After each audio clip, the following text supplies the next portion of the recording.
تو اللہ نے کہا یہ دنیاوی مثال تمہیں سمجھانے کے لیے کافی ہے کہ گھوڑے تو اتنے وفادار ہیں، حالانکہ تم نے ان گھوڑوں کو پیدا نہیں کیا، صرف کھانا کھلایا ہے، اور تم اپنے رب کے اتنے نافرمان ہو، تمہیں تو اس رب نے پیدا بھی کیا، تمہیں ہر طرح کی نعمتیں دی ہیں، اور تم تو گھوڑے جیسے بھی نہیں ہو سکے۔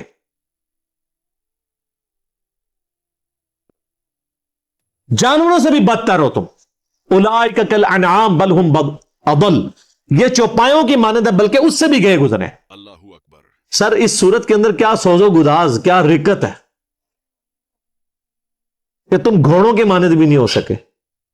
گھوڑے کو صرف کھانا کھلاؤ تو وہ تمہارے لیے جان بھی دے دے میدان جنگ میں، اور اللہ جس نے تمہیں پیدا کیا، ہر طرح کی نعمت دی، تم 5 وقت کی نماز پڑھنا بھی تمہارے لیے مشکل ہے اس کے لیے۔ بے شک۔ اللہ اکبر۔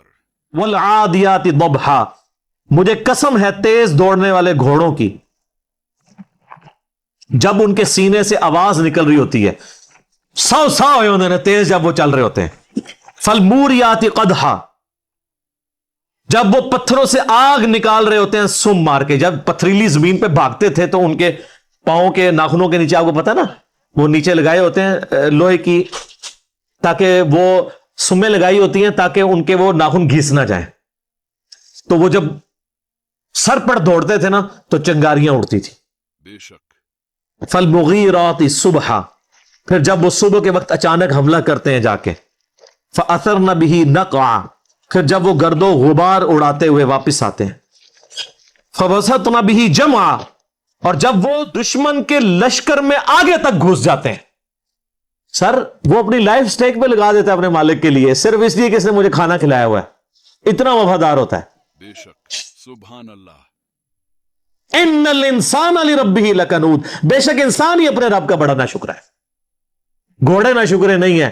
گھوڑے اپنے مالک کے ساتھ وفاداری کرتے ہیں، اس مالک کے ساتھ جو صرف کھانا کھلاتا ہے، اور انسان اس مالک کے ساتھ بے وفائی کرتا ہے جس نے اسے پیدا بھی کیا ہے بے شک۔ اور ہر طرح کی نعمتیں دی ہیں، صرف کھانا نہیں کھلایا۔ وَإِنَّهُ عَلَىٰ ذَلِكَ لَشَهِيدٌ، اور بے شک انسان خود اس بات پر گواہ ہے کہ وہ اپنے رب کا بڑا ناشکرا ہے، کہ کسی کو پوچھنے کی ضرورت نہیں ہے، ہر انسان کو پتا ہے کہ میں کیا کر رہا ہوں، کسی سے سرٹیفکیٹ لینے کی ضرورت نہیں ہے۔ ہر شخص اپنے گریبان میں جھانک کے دیکھ سکتا ہے کہ میں اپنے رب کے لیے کتنی کمٹمنٹ رکھتا ہوں۔ مسلم شریف کی حدیث ہے، گناہ وہ جو تیرے دل میں کھٹکے اور تو اس بات سے ڈرے کہ لوگوں کو پتا چل جائے۔ پھر بھی لوگ مجھے آ کے مسئلے پوچھ رہے ہوتے ہیں، جناب کہ لی بھائی آپ کا کیا خیال ہے؟ میں پوچھتا ہوں جی آپ کا کیا خیال ہے؟ غلط ہی لگتا ہے تو ہے ہی غلط ہے۔ اکثر گناہ تو آپ کو پتا ہوتا ہے یہ گناہ ہے، دل میں کھٹک جاتے ہیں۔ اور جامع ترمذی میں حدیث ہے، حسن بن علی کہتے ہیں کہ نبی علیہ السلام نے فرمایا تھا کہ جو چیز تمہیں شک میں ڈال دے اسے چھوڑ دو، نیکی اطمینان دیتی ہے، اور جو جھوٹ ہے وہ انسان کو شک میں مبتلا کر دیتا ہے۔ غلط کام تو خود اندر ضمیر بول کے کہتا ہے۔ مسلم شریف کی حدیث ہے کہ لیے مومن کے لیے ایک چھوٹا سا گناہ بھی ایسا ہے کہ اس کے سر پہ کوئی پہاڑ رکھتے، اور منافق کے لیے بڑے سے بڑا گناہ ایسا ہی ہے کہ جیسے ناک پہ مکھی بیٹھی تھی اڑا دی، اس سے زیادہ اس کو جو ہے اس کو باردر نہیں کرتا وہ۔ اللہ اکبر۔ اور بے شک انسان اس پر گواہ ہے۔ وَإِنَّهُ لِحُبِّ الْخَيْرِ لَشَدِيدٌ، اور بے شک مال کی محبت اس میں بہت زیادہ ہے۔ اصل چیز ہی یہی ہے سر، ساری بیماریوں کی جڑ مال ہے۔ اور جامع ترمذی میں حدیث ہے ہر امت کا کوئی نہ کوئی فتنہ تھا، ویسے تو ہمیشہ ہی مال فتنہ رہا ہے، لیکن نبی علیہ السلام کی امت کا تو اسپیسیفک فتنہ مال ہے۔ آپ نے فرمایا کہ ہر امت کا کوئی بڑا فتنہ تھا، میری امت کا سب سے بڑا فتنہ مال ہے۔ اور بخاری و مسلم میں وہ حدیث بڑی رکت انگیز ہے جو آپ نے اپنی وفات سے 1 مہینہ پہلے خطبہ دیا، شہدائے احد کی قبرستان میں جا کے دوبارہ نماز جنازہ پڑھ کے قبرستان میں صحابہ کو ڈرایا اور کہا کہ دیکھنا میں تمہارا پیش رو ہوں، میں اپنے حوض کوثر کو اس وقت بھی دیکھ رہا ہوں، مجھے اپنے بعد تم سے یہ خطرہ نہیں ہے کہ تم شرک کرنے لگو، لیکن مجھے یہ ڈر ہے کہ تم دنیا کے مال کی محبت میں پڑ جاؤ گے اور پھر ایک دوسرے کو قتل کرو گے جس طرح اگلوں نے کیا، اور پھر تم بھی تباہ و برباد کر دیے جاؤ گے جیسا کہ اگلے۔ اور آپ دیکھ لیں نبی علیہ السلام کی وفات کے کچھ عرصہ کے بعد یہی امت میں وہی کام شروع ہو گئے۔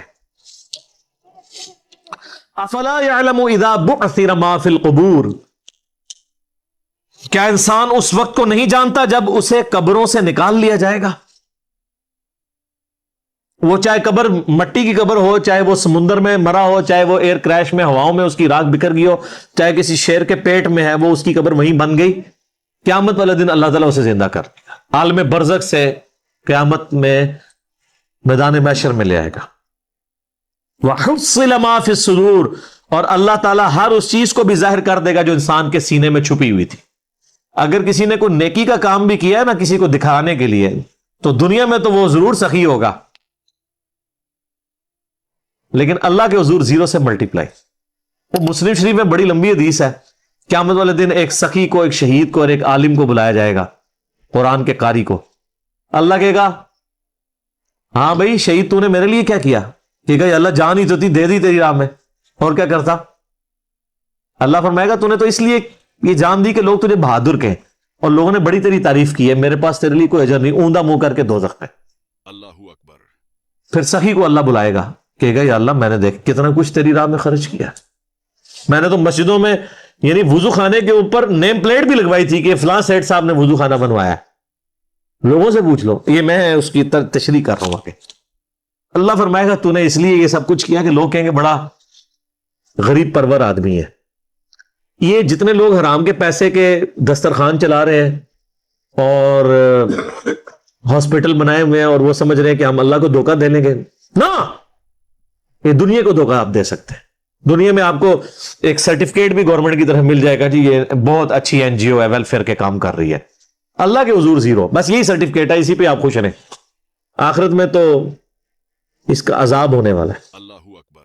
پھر اللہ قاری سے پوچھے گا قرآن کا علم دیا تھا، تو کہے گا یا اللہ میں نے قرآن کا علم کیسا پھیلایا؟ اللہ فرمائے گا تو نے اس لیے پھیلایا کہ لوگ تجھے بڑا علامہ کہیں، تو لوگ تجھے بڑی تعریفیں تیری کرتے تھے، بس تجھے اجر مل گیا دنیا میں۔ مجھے بتائیں یہ علماء جب سٹیجز کے اوپر بیٹھ کے اپنی موجودگی میں ان کو جب سٹیج پہ بلایا جاتا ہے اور ان کے ناموں کے ساتھ اتنی لمبی لمبی دھمیں لگا رہے ہوتے ہیں وہ سپاس نامے پڑھنے والے، ان کو شرم نہیں آتی کہ زمین پھٹے اور اس میں گھس جائے؟ اللہ اکبر۔ کیا نبی صلی اللہ علیہ وسلم اس طرح کرواتے تھے یا صحابہ ایسے کرواتے تھے؟ پھر اتنے بڑے بڑے اشتہاروں کے اوپر 4 دمیں پہلے لگی ہوتی ہیں، 3 بعد میں لگی ہوتی ہیں، اور پتہ نہیں کیا کچھ لکھا ہوتا ہے، تو بس یہی ان کو ملنا ہے، آخرت میں کچھ نہیں ہے۔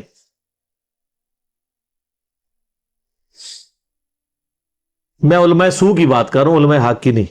علماء حق ہمیشہ رہیں گے، لیکن میرے پاس ایڈریس نہیں ہے ان کا، یہ نہ میرے کو آ جاؤ۔ وَحُصِّلَ مَا فِي الصُّدُورِ، جو سینوں میں ظاہر کر دیا جائے گا۔ إِنَّ رَبَّهُمْ بِهِمْ يَوْمَئِذٍ لَخَبِيرٌ، بے شک تمہارا رب اس روز خوب باخبر ہوگا، یعنی اللہ تعالیٰ کو ہر چیز کی خبر ہے، اسے پتا ہے کہ میں نے اب کس کو کدھر کیا کرنا ہے۔ اس نے دنیا میں بڑے بڑے دعوے کیے تھے، لین حاضر کریں گے کہ ہاں جی، یہاں تو لوگ بڑے بڑے دعوے کرتے ہیں، کہتے ہیں ہمارے پیر صاحب جنت میں لے جائیں گے۔ اللہ کہہ رہا مجھے ہر چیز کی خبر ہے، اس دن بتا دوں گا کون کس کے ساتھ کیا ہونے والا ہے۔ بے شک۔ اللہم اجرنا من النار، اللہم اجرنا من النار، اللہم اجرنا من النار۔ آمین۔ اللہ تعالیٰ سے دعا ہے جو حق بات میں نے کہی اللہ تعالیٰ ہمارے دلوں میں راسخ فرمائے۔ آمین۔ انسان کی بے وفائی کے بارے میں قرآن اور حدیث میں بہت صاف اور سخت انداز میں تذکرہ کیا گیا ہے۔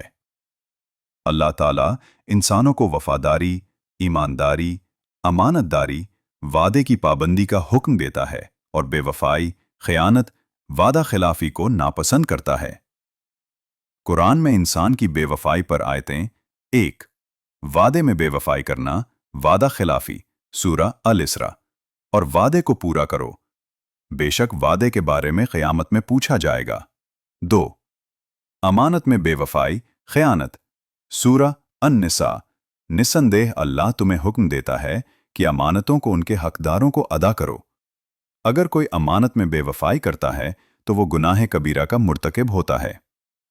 3. انسان کی فطرت میں بے وفائی، سورہ الاحزاب، ہم نے امانت کو آسمانوں، زمین اور پہاڑوں کے سامنے پیش کیا تو انہوں نے اسے اٹھانے سے انکار کر دیا، لیکن انسان نے اسے اٹھا لیا، بے شک وہ ظالم اور جاہل ہے۔ اس آیت میں بتایا گیا کہ انسان امانت میں بے وفائی کر بیٹھتا ہے جبکہ دوسروں نے اسے لینے سے منع کر دیا۔ حدیثوں میں انسان کی بے وفائی پر بیان۔ 1. منافق کی نشانیاں، صحیح البخاری اور صحیح مسلم، متفق علیہ۔